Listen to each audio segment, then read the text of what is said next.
Hello students, welcome back to our channel the ABE of commerce. अभी तक के जो हमारे वीडियोस थे, आई रियली होप कि वो आपको आपकी स्टडीज में उन्होंने कुछ हेल्प की होगी और रियली अगर कोई डाउट है तो आप रियली पूछ सकते हैं। तो चलिए स्टार्ट करते हैं हमारा आज का टॉपिक जो है ऑर्गेनाइजिंग। देखिए, ऑर्गेनाइजिंग जो बिजनेस स्टडीज है उसकी जो बुक है उसमें हमारा जो मैनेजमेंट है उसका एक बहुत ही इंपॉर्टेंट पार्ट है, क्योंकि मैनेजमेंट प्रोसेस जो है उसका सेकंड स्टेप जो है हमारा ऑर्गेनाइजिंग है।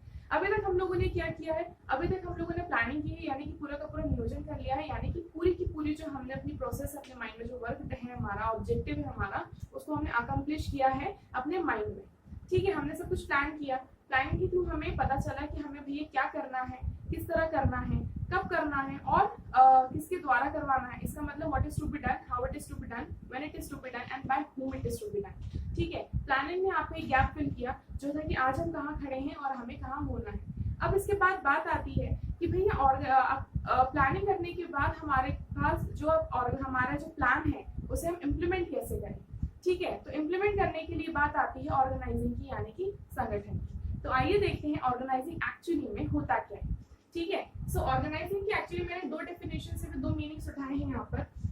ये क्यों उठाए हैं इनको मैं आपको समझा देती हूँ। फर्स्ट जो है हमारा सिंपल मीनिंग जो है ऑर्गेनाइजिंग का वो देख लेते हैं। Organizing is systematic arrangement of activities, यानी कि जो भी हम अपना काम करने वाले हैं, जो भी हमारी एक्टिविटीज है उसका क्या है, सिस्टमैटिक अरेंजमेंट है, यानी कि सिस्टमाइज अरेंजमेंट हम लोग करते हैं एक्टिविटीज का, और a way in which the work of a group of people arrange, यानी कि जो ग्रुप ऑफ पीपल है, यानी कि क्या बहुत सारे लोग हैं। भाई हमने कहा था कि मैनेजमेंट जो है it's a group activity, of course group activity है, यानी कि बहुत सारे लोगों का काम है। तो उनका काम क्या किया जाता है, एक सिस्टमैटिक मैनर में अरेंज किया जाता है और उन्हें क्या दिया जाता है, उन ग्रुप मेंबर्स को क्या असाइन किया जाता है, जो भी काम है वो असाइन किया जाता है। किस चीज के लिए, टू अचीव डिजायर्ड ऑब्जेक्टिव्स, यानी कि जो भी हमारे ऑब्जेक्टिव्स हैं उन ऑब्जेक्टिव्स को अचीव करने के लिए उन लोगों को क्या किया जाता है, वहाँ पे अरेंज किया जाता है। यानी कि ऑर्गेनाइजिंग को अगर सिंपली कहा जाए तो एक तरह का अरेंजमेंट है। उस अरेंजमेंट के थ्रू हम क्या करते हैं, जो हमारे ग्रुप ऑफ पीपल है, जो हमारे ऑर्गेनाइजेशन में हमारे ऑब्जेक्टिव के लिए खड़े हैं, उनको हम सिस्टमैटिक मैनर में उनके काम के लिए क्या कर रहे हैं, अरेंज कर रहे हैं। भाई ये तो हमें समझ में आ गया। अब इसके आगे एक बहुत ही इंपॉर्टेंट डेफिनेशन है जो बहुत सिंपल सी है, छोटी सी है, लेकिन साथ ही साथ इंपॉर्टेंट क्यों है, क्योंकि भाई उसमें आपको पूरा का पूरा जो आपका एक सार है, यानी कि जो एसेंस है ऑर्गेनाइजिंग की, वो समझ में आ जाती है। ये डेफिनेशन एक्चुअली आप लोगों को दी है हमारे हेनरी फ्योल ने। हेनरी फ्योल यानी कि जो father of general principles of management इन्हें कहा जाता है। इन्होंने 14 प्रिंसिपल्स दिए थे जो कि हमारे मैनेजमेंट के हम कहते हैं फाउंडेशन है, जो हमारे मैनेजमेंट के प्रॉपर सिद्धांत है। ठीक, तो देख लेते हैं इनकी डेफिनेशन में उन्होंने किस तरह समझाने की कोशिश की है। Organizing is to arrange a business, यानी कि बिजनेस को अरेंज करना, बिजनेस को जो भी आपका बिजनेस है उन्हें अरेंज करना। It means to provide it everything useful, यानी कि उसे क्या करना, वो सारी की सारी चीजें, जो भी चीजें उसके लिए जरूरी है, ठीक है, जो उसके लिए यूजफुल है वो उसे प्रोवाइड करना। टू इट्स फंक्शन, यानी कि उसके काम करने के लिए उसे क्या करना, प्रोवाइड करवाना। ठीक है, यानी कि बिजनेस में जितनी भी इंपॉर्टेंट चीजें होती हैं उन्हें क्या करना, उन्हें अरेंज करना ताकि वो उसकी फंक्शनिंग में उसे हेल्प कर सके। ठीक है, कुछ भी हो सकती है, क्या हो सकती है, हमारा वो रॉ मटेरियल यानी कि जो भी हमारा रॉ मटेरियल जिसके थ्रू काम होगा। ठीक है, नेक्स्ट हमारे टूल्स एक्विपमेंट्स जिनके थ्रू हम लोग क्या करेंगे, काम करेंगे। Capital, of course capital is the soul of the business, हालांकि सोल नहीं, लाइफ ब्लड ऑफ बिजनेस कहा जाता है फाइनेंस को। So capital is the capital is of course there, और साथ ही साथ पर्सनल, पर्सनल का मतलब होता है कि आप यहाँ पर उसे मेन पावर दे रहे हैं। मेन पावर देने का मतलब ये है कि वो लोग जो कि एक्चुअली में आपका काम करेंगे। ठीक है, भाई मैनेजमेंट का काम क्या है, दूसरों से काम लेना, तो भाई किन से काम लेंगे, वो पर्सनल जो कि आपके लिए हेल्पफुल है। ठीक है, सो क्या करना, सिंपली अगर हम ऑर्गेनाइजिंग को देखें तो भाई हमने अभी तक अपना प्लान बना लिया है। अब इस प्लान के ऊपर हमें इम्प्लीमेंटेशन करना है। तो इम्प्लीमेंटेशन करने के लिए क्या चाहिए, वो सारी की सारी चीजों को अरेंज करना। ठीक है, उन सारी की सारी चीजों को अरेंज करना, whether it's human, whether it's personal, whether it's capital, whether it's raw material और टूल्स और इक्विपमेंट्स, कुछ भी हो, कुछ भी, वो सारी की सारी चीजों को अरेंज करना है ऑर्गेनाइजिंग। और ये किसके द्वारा किया जाता है, ग्रुप ऑफ पीपल। इसकी छोटी सी डेफिनेशन है जो मुझे याद आती है जब मैंने बहुत पहले पढ़ी थी और हम उसे मैनेजमेंट को लेते कि ऑर्गेनाइजेशन क्या है, organization is a group of people working for a common objective under one roof. यानी कि ऑर्गेनाइजेशन यानी संगठन क्या है भाई, ग्रुप ऑफ पीपल है, एक लोगों का जो है समूह है जो क्या कर रहा है, एक कॉमन ऑब्जेक्टिव के लिए काम कर रहा है एक छत के नीचे। तो भी सिंपली ऑर्गेनाइजिंग यही है कि हम यहाँ पर क्या कर रहे हैं, अभी तक हमने जो कुछ भी अपने माइंड में सेट किया है उस चीज को हम क्या कर रहे हैं, अब हम अपने वर्किंग में ला रहे हैं। तो जो फर्स्ट आपकी स्टेप होती है प्लानिंग होती है, उसके बाद आपको क्या करना है, इम्प्लीमेंटेशन की जो हमारी फर्स्ट स्टेप होती है वो होती है हमारी ऑर्गेनाइजिंग, जहाँ पर काम को, लोगों को, हर एक चीज को ऑर्गेनाइज करते हैं सही मैनर में लाने के लिए।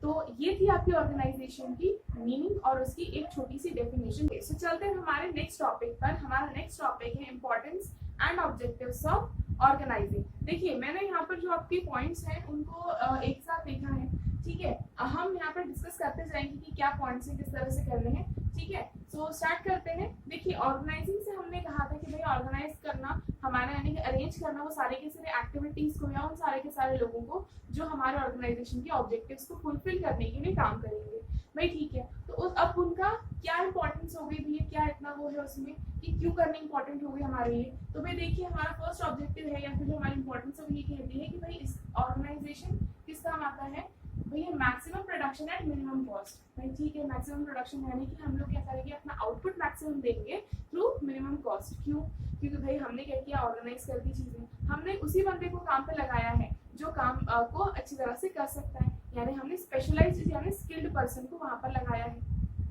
ठीक है। तो इसकी वजह से क्या हो रहा है भैया, वेस्टफुल एक्टिविटीज नहीं हो रही है हमारी, ठीक है। मेरे ख्याल से पूरा का पूरा पॉइंट यहाँ पर आ जाता है कि भाई यहाँ पर हमारी जो स्पेशलाइजेशन है, ठीक है। स्पेशलाइजेशन किस तरह से होता है कि भाई ऑर्गेनाइज करके हम काम को क्या कर रहे हैं, स्किल्ड पर्सन के हाथ में दे रहे हैं, ठीक है। हमने अपना जो काम है वो डिवाइड किया है उन लोगों के हाथ में जो कि क्या करेंगे, उस काम को प्रॉपरली करेंगे। तो वहाँ पर स्पेशलाइजेशन है। अब जब स्पेशलाइजेशन है इसी वजह से क्या हो रहा है वहाँ पर, वो वेस्टेज कम करवाएगा भाई, वेस्टेज कम करवाएगा, काम को इकोनॉमिकली करवाएगा। अब इकोनॉमिकली करने की वजह से क्या होगा, आपका मैक्सिमम प्रोडक्शन होगा क्योंकि भाई वेस्टफुल एक्टिविटीज होनी नहीं, और क्या होगा, मिनिमम कॉस्ट पर, ठीक। नेक्स्ट होता है टाइम एंड लेबर में इकोनॉमी होती है।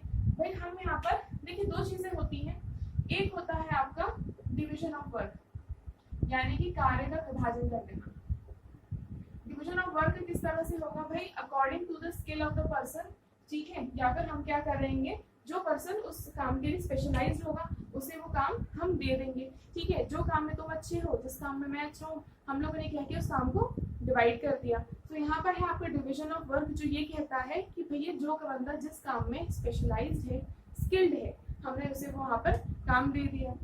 इसके लिए क्या होगा, वहाँ पे टाइम एंड लेबर में इकोनॉमी होगी कि भैया जो जिस काम को जो पर्सन कर रहा है वहाँ पर वो क्या करेगा, वहाँ पर वो इकोनॉमी दिखाएगा। Next is help in administration. Administration means जो हमारा टॉप लेवल है, टॉप लेवल को किस तरह से हेल्प करता है कि भाई उन्होंने क्योंकि काम उठा के दे दिया, एक बंदे को उन्होंने रिस्पॉन्सिबिलिटी वहां पर दे दी कि भाई यू आर द सुपीरियर, ठीक। अब उन्होंने क्या किया, वहां पर उनका काम वहां उस पॉइंट के लिए उनका जो प्रेशर है वो खत्म हो गया, वो कहाँ करेंगे, अपना माइंड कहीं और लगाएंगे। सो ऑर्गेनाइजिंग जो हमारा जो एडमिनिस्ट्रेशन है, प्रशासन है, जो हमारा टॉप लेवल मैनेजमेंट है, वहां पर किस तरह से हेल्प करता है कि वो वहां पर उनका वर्कलोड कम कर रहा है, ठीक है। नेक्स्ट स्पेशलाइजेशन, ऑलरेडी मैं बता चुकी हूँ। स्पेशलाइजेशन का मतलब होता है कि यहाँ पर जो काम है उसे ऑर्गेनाइज करवाया जाता है, उसके बाद उस काम को जो स्किल्ड हैंड्स होते हैं यानी कि स्पेशलाइज्ड पर्सन होते हैं उनके हाथ में छोड़ दिया जाता है। तो भैया जो लोग उस काम के लिए स्पेशलाइज हैं उन्हीं को काम मिल रहा है, तो भाई क्या हो रहा है, वहाँ पे हमें अपने काम में स्पेशलाइजेशन मिल रहा है। Next is wasteful expenditure avoided किए जाते हैं, ठीक है भैया। वेस्टफुल एक्सपीरियंस हम लोग ऑलरेडी बता चुके हैं कि जब स्पेशलाइजेशन आएगा तो भाई सीधी सी बात है कि वो जो एक्टिविटीज, जो हमारी वेस्टफुल एक्टिविटीज, जो कुछ भी हमारा वेस्टेज हो रहा है उसको कम करता है। Next is easy communication. Easy communication से मतलब ये होता है कि भाई जो भी एक्टिविटी परफॉर्म की जाएगी यानी कि जो भी टास्क दिया जाता है उसके लिए एक सुपीरियर अपॉइंट किया जाता है। सुपीरियर मींस हेड, ठीक है। और उसके अंदर जितने भी लोग होते हैं वो काम करते हैं। तो भाई क्या हो रहा है यहाँ पर, तो जितने भी हमारे वर्कर्स हैं जो एक सुपीरियर के अंदर काम कर रहे हैं वो क्या करेंगे, ऑर्डर्स यहाँ से प्रॉपरली लेंगे। अगर कोई प्रॉब्लम है तो वो ऊपर हम क्या करेंगे, वहाँ पर जो भी हमारे सजेशंस हैं, जो भी प्रॉब्लम्स हो रही हैं वो उसे अपने सुपीरियर को बता सकते हैं, ठीक है। तो यहाँ पर क्या हो रहा है, एक इजी कम्युनिकेशन फॉर्म होता है, ठीक है। तो ये होता है organizing. Then balance and all round overall and all round development of an organization में सीधी सी बात है, हमने क्या किया, ऑर्गेनाइज करके सब लोगों को अपना अपना काम दे दिया, ठीक है। हमने वहाँ पर सुपीरियर्स रख दी, उनके बीच में हमने प्रॉपर कम्युनिकेशन बिठाया, स्पेशलाइजेशन दिया है, तो क्या हो रहा है, इससे जो हमारा ऑर्गेनाइजेशन में आई, हमारा जो बिजनेस है उसकी ओवरऑल ग्रोथ हो रही है, ठीक है।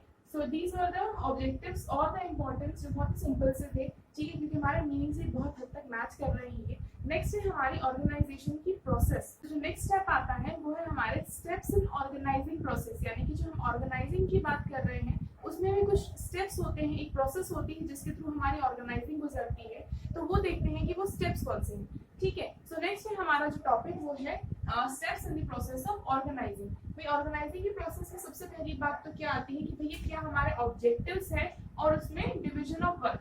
भाई देखिए ऑर्गेनाइजिंग का एक बहुत इंपॉर्टेंट पार्ट होता है डिवीजन ऑफ वर्क। जो हमारे ऑब्जेक्टिव्स है हमारे मैनेजमेंट के या फिर हमारा जो बिजनेस है उसके ऑब्जेक्टिव्स हैं, और उसके साथ क्या होता है हमारा उन ऑब्जेक्टिव्स से रिलेटेड वो जो उद्देश्य है हमारे उससे रिलेटेड हमारा डिवीजन ऑफ वर्क, यानी कि वर्क को किस तरह से डिवाइड किया जाए। अभी डिवाइड करने की क्यों जरूरत है, एक इंसान तो सब कुछ कर नहीं सकता, तो इसीलिए वर्क को उनके नेचर के अकॉर्डिंग डिवाइड कर दिया जाता है, ठीक है, यानी कि विभाजित कर दिया जाता है। तो क्या किया जाता है, वर्क को डिवाइड कर दिया जाता है कि क्या काम होगा, किस तरह होगा, उसको अलग अलग कर दो। फिर उसके बाद आता है grouping of activities. Grouping of activities का मतलब होता है कि जिन एक्टिविटीज का नेचर सेम है उनको हम क्या कर रहे हैं, उनको हम एक साथ ला रहे हैं। देखिए डिवीजन ऑफ वर्क में देखिए हमने सोचा क्या क्या डिवीजन हो सकता है, भी प्रोडक्शन एक्टिविटीज, जो प्रोडक्शन के जितना भी काम है, ठीक है, प्रोडक्शन का काम हो गया, सेल्स हो गया, ठीक है, आपका HR का काम हो गया, ठीक है, इन सब कामों को हमने अलग अलग कर दिया, डिवाइड कर दिया। अब इनके बाद ग्रुपिंग कर दी इन एक्टिविटीज की, प्रोडक्शन एक्टिविटीज से जितने भी रिलेटेड हमारे काम होंगे, भाई प्रोडक्शन में काफी सारी चीजें आती हैं, भी मटेरियल देखना है हमें, ठीक है, उसके बाद हमें क्या करना है, काम किस तरह से होगा, क्या मेथड अप्लाई किया जाएगा, इन सब एक्टिविटीज को हमने क्या किया, प्रोडक्शन में ग्रुप कर दिया, ठीक है। तो क्या करा हमने कि जो एक्टिविटीज का नेचर सेम है, ठीक है, यानी कि जो हमारी एक्टिविटीज हमने अलग अलग की थी जिनमें से उनका नेचर सेम है उनको हमने उठा लिया। भाई कौन सी एक्टिविटीज, प्रोडक्शन की एक्टिविटीज अलग कर दी, सेल्स की एक्टिविटीज भी आप, ठीक है, ठीक है। अब प्रोडक्शन में जितनी चीजें आती हैं, क्या काम होगा, किस तरह होगा, कौन सा मेथड अप्लाई करेंगे, इन सारे एक्टिविटीज की जो ग्रुपिंग है हमने यहाँ कर दी, यानी कि उनको हम एक साथ ले आए। अब इसके बाद allocation of work and determination of activities. Allocation of work का मतलब होता है कि काम का आवंटन करना, कार्य का आवंटन करना, and determination of determination of activities. अब यहाँ पर बात आती है कि हमने अभी तक अपना काम अलग अलग कर दिया, ये हमारा काम है, ये करना है हमें, अब हमें सुइटेबल पर्सन को, यानी कि जो पर्सन इस काम के लिए बेस्ट है उसे इस काम पर लगाना है, ठीक है, यानी कि जो पर्सन जिस काम को अच्छी तरह से देख सकता है उसे वहां पर लगाना है। अगर आपके पास एक प्रोडक्शन मैनेजर है तो आप उसे अपनी प्रोडक्शन एक्टिविटीज में डालेंगे, अगर एक सेल्स पर्सनल है तो आप उसे अपने मार्केटिंग में और अपने सेल्स उसमें डालेंगे, ठीक है। सो यहाँ पर बात हो रही है कि जो पर्सन सुइटेबल है उसे उस पर्सन को वो काम सौंप दिया जाता है, ठीक है। अभी तक आपने क्या किया, आपने ऑब्जेक्टिव्स डिटरमाइन किए, उसके बाद आपने जो ऑब्जेक्टिव्स के लिए अपने काम को अलग अलग किया, भाई ग्रुप्स में डिवाइड कर दिया, फिर उसके बाद उनको अलग अलग ले लिया, फिर आपने उन पर्टिकुलर पर्सन को जो कि हमारे ऑर्गेनाइजेशन में है उनको जो काम अच्छी तरह से आता है उस काम में उनको लगा दिया, ठीक है। Next is delegation of authority. Delegation of authority को अगर समझाना चाहें तो बहुत ही सिंपल सा वो है कि आपको जो भी काम है उसके लिए अथॉरिटीज डेलीगेट करनी होंगी, यानी कि जब आप किसी पर्सन को काम दे रहे हैं तो आपको उसको अथॉरिटी भी देनी पड़ेगी। इसका मतलब ये है कि भाई देखिए काम आएगा तो रिस्पॉन्सिबिलिटी तो आएगी, लेकिन रिस्पॉन्सिबिलिटी अपने आप में काम नहीं कर सकती, ठीक है, रिस्पॉन्सिबिलिटी के साथ साथ अथॉरिटी की भी जरूरत होती है जो कि उसको अपना काम करने में हेल्प करे। So there must be a balance between authorities and responsibilities, यानी कि अगर आप किसी इंसान को उस चीज़ के लिए जिम्मेदार ठहरा रहे हैं तो भैया उस पर्सन को अथॉरिटी भी होनी चाहिए कि वो अपना काम करवा सके या फिर अपना काम किसी तरह से भी कंप्लीट कर सके, वो अथॉरिटी होनी जरूरी है। नेक्स्ट है वो है coordination of various activities and reporting relationship. भाई जो हमारा रिपोर्टिंग रिलेशनशिप है इससे हमारा ये मतलब है कि भाई हर जो भी आपका ग्रुप है बना हुआ है, जो भी आपकी एक्टिविटीज के अकॉर्डिंग जो ग्रुप बना है उनके ऊपर एक टीम लीडर हो या फिर एक कोई सुपीरियर अथॉरिटी हो जो उनके काम के लिए वहाँ पे उनके साथ हो। इसका मतलब ये है कि भाई हर एक आपका जो ग्रुप मेंबर है या फिर जो भी आपका एम्प्लॉय है, ही मस्ट नो कि भैया किसे जाके रिपोर्ट करना है, ठीक है, किसे जाकर रिपोर्ट करना है, किससे हम काम लेंगे। इससे क्या होता है कि वहाँ पर जो कंफ्यूजन क्रिएट होते हैं वो क्रिएट नहीं होते हैं, और साथ ही साथ जो डिफरेंट डिपार्टमेंट्स होते हैं उनके बीच में भी अपने आप में कोऑर्डिनेशन रहता है, यानी वेरियस एक्टिविटीज जो भी हो रही हैं उनके बीच में कोऑर्डिनेशन होगा। देखिए अब अगर इसको एक एग्जांपल से समझाना चाहे तो हमारे यहाँ पर हमने लिया था production department, sales and marketing, ठीक है, ये अपने आप में इंटर रिलेटेड है। ठीक है, इंटर रिलेटेड क्यों है भाई, प्रोडक्शन जब तक प्रोडक्शन एक्टिविटी नहीं होगी तब तक सेल्स तक तो बात आएगी नहीं, अपने आप में इंटरडिपेंडेंट है। सेल्स है, सेल्स के बाद ही मार्केटिंग होगी, भैया सेल्स में जब हमारे गुड्स रेडी होंगे तभी मार्केटिंग हमारी डिपेंडेंट हो जाएगी, वहाँ पर मार्केटिंग प्रॉपर्ली नहीं होगी तो सेल्स डाउन हो जाएंगे। ठीक है, तो यहाँ पर हमारी जो एक्टिविटीज है इनमें क्या होना चाहिए, प्रॉपर कोऑर्डिनेशन होना चाहिए। वो कैसे होगा, रिपोर्टिंग हायरार्की। जब यहाँ पर प्रोडक्शन का पूरा मटेरियल पूरा जो मैटर है वो क्लियर होकर नहीं आएगा तो प्रोडक्शन हेड कहाँ क्या कुछ कम्युनिकेट कर पाएगा, नहीं कर पाएगा। तो यहाँ पर जो है आपका डिफरेंट जो हमारी एक्टिविटीज है उनके बीच में कोऑर्डिनेशन होना जरूरी है, और साथ ही साथ रिपोर्टिंग एक्टिविटीज, हमारा रिपोर्टिंग रिलेशनशिप यानी कि जो हायरार्की बनाई जाती है, हायरार्की से मतलब होता है कि एक प्रॉपर अरेंजमेंट होता है जिसके थ्रू हम काम करते हैं। ठीक है, सो प्रॉपर एक बॉस एम्प्लॉय रिलेशनशिप होता है यहाँ पर, वो होना जरूरी है so that we can maintain the coordination between different activities. Next है हमारा मेंटल रिवोल्यूशन। ये लास्ट पॉइंट है। मेंटल रिवोल्यूशन का मतलब ये होता है कि जहाँ पर हम क्या कर रहे हैं, एक एम्प्लॉय का माइंडसेट देखते हैं और साथ ही साथ मैनेजमेंट का माइंडसेट देखते हैं एक दूसरे के लिए। भाई वो क्यों जरूरी है कि क्या हमारा एम्प्लॉय जो है वो सेटिस्फाइड है अपने वर्क से, उसका क्या पॉइंट ऑफ व्यू है या फिर क्या परसेप्शन है अपने काम को लेकर, या और साथ ही साथ अपने मैनेजमेंट को लेकर कि क्या वो किस तरह से उनके जो उनका मैनेजमेंट के काम कर रहा है, और साथ ही साथ मैनेजमेंट का भी कि वो अपने एम्प्लॉय के लिए क्या अपना परसेप्शन रखता है। ठीक है, so these were the steps जो थे हमारे ऑर्गेनाइजिंग प्रोसेस में, यानी कि हमारा जो ऑर्गेनाइजिंग यानी पूरा हमारा संगठन है उसके स्टेप्स क्या थे, एक शॉर्ट में एक बार फिर से देख लेते हैं। हमारे ऑब्जेक्टिव्स क्या है ये क्लियर है हमारे पास। उसके बाद हम काम को डिवाइड करेंगे अकॉर्डिंग टू काम का जो भी प्रकृति होगी या जो भी नेचर होगा उसके हिसाब से हम काम को डिवाइड करेंगे। किसी भी डिपार्टमेंट्स के हिसाब से किस तरह का स्ट्रक्चर रखना है अकॉर्डिंग टू ऑर्गेनाइजेशन रखना है। नेक्स्ट है हमारा ग्रुपिंग ऑफ एक्टिविटीज का मतलब जो भी एक्टिविटीज सेम नेचर की है उनको क्या करना, एक जगह कंपाइल करके एक जगह स्क्रूटनाइज करके अलग कर देना। नेक्स्ट है हमारा allocation of work and determination of activities. Allocation of work and determination of activities का मतलब क्या है कि काम को जो मोस्ट सूटेबल पर्सन है उसे दे देना, जो काम वो बेस्ट तरीके से कर सकता है उसके हाथ में वो काम सौंप देना। अब भाई नेक्स्ट आती है बात डेलीगेशन ऑफ अथॉरिटी। काम को सौंप देना मतलब एक रिस्पॉन्सिबिलिटी देना, आपने रिस्पॉन्सिबिलिटी तो दे दी, उसके साथ जरूरी है अथॉरिटी देना उस इंसान को, यानी कि वो अधिकार देना जिसके थ्रू वो काम कर सके। अगर एक बॉस है, अगर वो उसके पास अथॉरिटी ही नहीं है ठीक है काम करवाने की, उसके पास वो एक अकाउंटेबल पोजीशन ही नहीं है तो क्या वो काम करवा पाएगा, बिल्कुल नहीं करवा पाएगा, क्योंकि वो रिस्पॉन्सिबिलिटी तो आपने दे दी, अथॉरिटी जब तक नहीं देंगे तो बंदा काम करवा कैसे पाएगा, right. So there must be a balance between responsibility and authority. Next है coordination of various activities and reporting relationship. Reporting relationships हम लोग ऑलरेडी डिस्कस कर चुके हैं। भाई यहाँ पर कहा गया है कि जो भी ग्रुप है उसके ऊपर उसका एक टीम लीडर, एक हेड होना जरूरी है, एक सुपरवाइजर होना जरूरी है, जो कि क्या हो अपने काम के लिए अकाउंटेबल हो, अपने लोगों के लिए अकाउंटेबल हो, और साथ ही साथ उसे एक पर्सन से सबको कमांड मिल सके। ये एम्प्लॉय बॉस रिलेशनशिप क्यों जरूरी है, भाई काम को जो भी स्पेशलाइज्ड स्किल्ड पर्सन होगा उसके थ्रू वो काम प्रॉपर्ली हो जाएगा। ठीक है, और साथ ही साथ डिफरेंट डिपार्टमेंट्स के बीच में कोऑर्डिनेशन बनाने के लिए भी काफी हेल्पफुल होता है। ठीक है, next is mental revolution. Mental revolution में हम जानते हैं कि हमारा परसेप्शन हमारे एम्प्लॉयज का और साथ ही साथ हमारे मैनेजमेंट का हमारे काम के लिए या ऑर्गेनाइजेशन के लिए एक दूसरे के लिए क्या है वो इम्पोर्टेंट क्यों है, ताकि हमारा एक हेल्दी रिलेशनशिप जो हेल्दी एटमॉस्फेयर है वो बना रहे।